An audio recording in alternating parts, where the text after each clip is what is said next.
Muito bem, galera. A gente vai falar agora, né, das outras 5 características da teoria burocrática, né? Então você está aí na nossa quarta aula do curso de teoria burocrática e essas são as últimas 5 características da burocracia. Então vamos começar a compreender então, tá? Então a nossa sexta característica diz respeito à rotina padrão, ou seja, tá? Existem rotinas e procedimentos padronizados dentro da burocracia.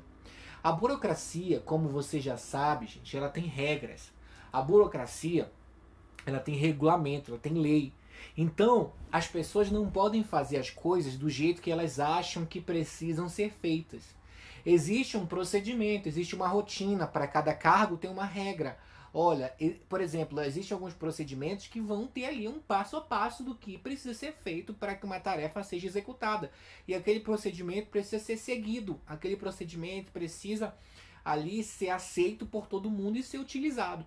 Então, quer dizer, é uma outra característica da burocracia. A pessoa ela não pode dizer, vou fazer do meu jeito. Não. Existe um documento que diz qual é o jeito certo de fazer. Existe uma rotina, existe um procedimento. Ok? Ninguém faz o que quer e faz o que a burocracia impõe que a pessoa tem que fazer. Legal? Muito bem. A sétima característica da burocracia é a competência. Ou seja, as pessoas, elas não são admitidas dentro de uma organização burocrática, elas não são promovidas por conta de preferência pessoal. Não.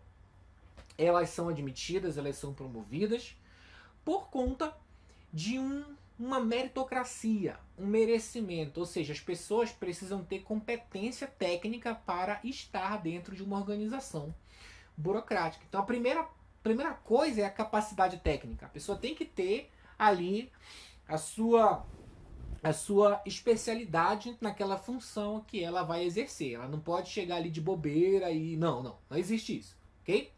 A segunda parte é que existe, né? O segundo ponto é que existem critérios de avaliação. Então, quer dizer, uma pessoa para ela ser promovida, ela não é promovida porque o seu superior acha que ela tem que ser promovida porque gosta dela, porque ela é bonita, porque ela é legal, não. É porque existe um critério dentro da burocracia que vai avaliar aquela pessoa para ver se ela merece ser promovida ou ser ali admitida, né? Enfim, subir de cargo, subir na carreira. Então, quer dizer, existe ali toda uma necessidade da pessoa ser competente no que ela faz para ela poder estar aonde ela está. Que é justamente essa questão da meritocracia, como eu estou falando para você. É preciso merecer. Um grande exemplo disso, né? Ali, um grande exemplo disso são os concursos, né? Por exemplo, você vai fazer concurso público. Você estuda, ok? Você passa noites em claros, você aprende conteúdo. Para quê? Para que você faça um exame, um teste, uma prova. E então você passa naquela prova. Se você passou, é porque você mereceu estar lá. Você se destacou, você foi melhor que todos, você tinha mais conhecimento que todos. Ou seja, foi por conta da sua competência. Na burocracia, teoricamente, não deve existir aquela uma mão lava a outra ou aquela peixada, sabe? Não teoricamente não deve existir. A gente sabe que existe, mas teoricamente não deveria existir. As pessoas deveriam entrar num cargo público por conta da sua competência, da sua capacidade técnica. Creio, por conta de critérios de avaliação e não porque ela é amiga do fulano de tal, ok? Nepotismo, essas coisas todas, elas não deveriam existir dentro de um sistema burocrático. Porém, a gente sabe que não é isso que acontece, ok? A nossa oitava característica é a especialização do administrador, ou seja, tá? A administração ela é especializada. Então, a partir do momento que eu tenho uma organização que tem como ali a sua maneira de se administrar a teoria burocrática, a administração ela é separada, existe uma separação entre os bens que são do negócio e os bens que são privados. O que significa? Significa que dentro de uma organização burocrática, um administrador está ali só para administrar. Ele não é dono daquilo que ele administra. Existe uma separação muito clara entre o que é dele e o que é do negócio o que é da organização que ele administra. A gente sabe que, por exemplo, no setor público, na teoria era para ser assim, né? Quer dizer, o deputado, o governador, o presidente, o político não deveria ali se apoderar do bem público, do dinheiro, dos carros, enfim, do que quer que seja. Ele não deveria. Por quê? Porque nós vivemos em um sistema que tem as suas raízes burocráticas. Existe uma burocracia dentro do sistema brasileiro, ok? Porém, o que acontece? Não é isso que acontece. Ele, em vez do político que deveria estar lá só para administrar os bens do povo, para colocar os bens do povo, né, dar para o povo ali maneiras dele ter uma vida melhor, não é isso que acontece. Ele vai, pega, se apropria daquilo. Porém, dentro da administração burocrática, não era para ser assim. Tá? Existe uma das características, uma separação muito clara do que é privado e do que é do negócio. Do que no caso do setor público, do que é da pessoa, do político, e o que é da administração pública, do povo. Então, essa separação não fica muito clara para os políticos, a gente sabe. Então, o administrador não é o dono, tá bom? Essa é a principal fala aqui para você entender essa administração especializada. Por que administração especializada? Porque a partir desse momento há essa separação, então o administrador se especializa em administrar, mas ele não possui nada daquilo que ele administra. Ok? Legal. A nossa nona característica, tá, é a profissionalização. Ou seja, a partir desse momento, tá, cada funcionário ele tem que ser um profissional. Né? Cada funcionário precisa ter regras que caracterizem ele como um profissional da organização. Que regras são essas? Bom, ele tem que ser especialista em alguma coisa, porque ele tem que ter um conhecimento para trabalhar em determinada área que ele vai assumir. Ele tem que ter um salário, ele tem que receber o seu salário no final do mês. Ele tem que ocupar um cargo específico, né? Ah, fulano, o que você é? Por exemplo, eu, nesse exato momento que escrevo essa aula, eu sou um professor, mas eu também trabalho na Câmara dos Deputados de Brasília. Eu sou um assessor adjunto.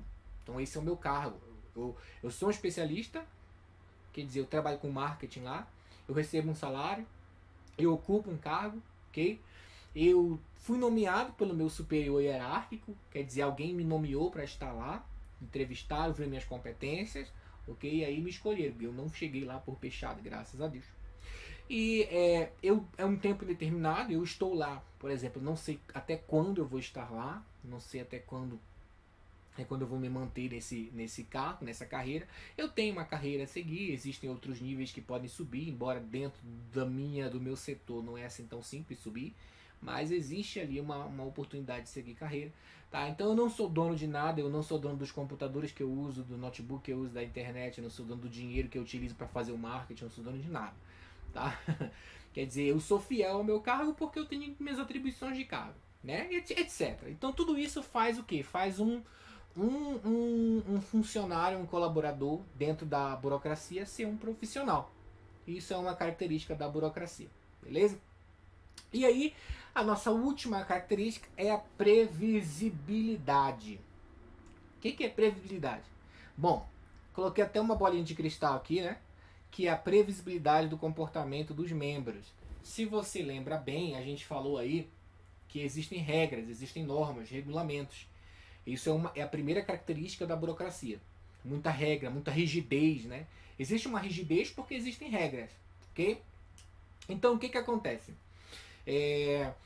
Essas regras, elas determinam como os funcionários, os membros da organização precisam se comportar. Então, se eles se comportam de um jeito imprevisível, a organização não tem como ali tirar uma melhor eficiência disso. Então, para cada cargo existe uma descrição daquele cargo, o que aquele cargo faz, a tarefa dele, a responsabilidade que ele tem, a posição que ele ocupa, em quem ele manda, de quem ele obedece. Tá? Tudo isso para quê? Para tentar prever como esses membros dessa organização vai se comportar. Embora a burocracia não se preocupou com o caráter informal da coisa, só olhou para a parte formal. Você estudou teoria das relações humanas com a gente, você sabe muito bem que essa parte informal ela é muito importante. Okay? Então, quer dizer, não existem só grupos formais, existem grupos informais, mas a burocracia não olha para isso. Embora a burocracia foi feita para ser uma análise mais completa, ainda assim ela pega e ignora a parte informal para tentar impor esse monte de regras, esse monte de regulamento, essa rigidez toda, numa tentativa de prever tudo que pode acontecer. Porém, ela ainda não ali se assenta para tentar entender como é o comportamento informal da coisa. A burocracia meio que ignora esse comportamento informal como se fosse algo imprevisível. Para a burocracia, tudo que ela não pode prever, então ela não consegue se preocupar, então não há o que fazer a respeito. Então é quase como se fosse ignorada a parte informal da coisa. Porém, tem grande resultado, né, dentro que o sistema burocrático em si, eu nunca ouvi falar dele ter sido implantado com perfeição em todo lugar que houve a tentativa de implantar. Por exemplo, o próprio Getúlio Vargas, quando trouxe isso aqui para o Brasil na década de 1930, se eu não me engano, ele tentou implantar a burocracia para tentar acabar com o patrimonialismo, mas isso não aconteceu. E até hoje a gente tem ali pessoas dentro do setor público que não entendem a diferença entre o que é dele e o que é do povo. E aí rouba o povo, tem os bens se apropria dos bens do povo. Porém, não era para ser assim, né? Não era para ser assim, era para existir ali toda uma obediência a essas regras de previsibilidade, de formalidade, de não se apropriar, né? Especialização da administração. Eu estou aqui só para administrar, mas isso aqui não me pertence. Quer dizer, infelizmente, na prática, a teoria burocrática nunca foi realmente implantada e eu nunca ouvi falar. Ok? Porém, ela tem essa característica de tentar prever como os membros vão se comportar a partir de definir regras, regulamentos para cada cargo.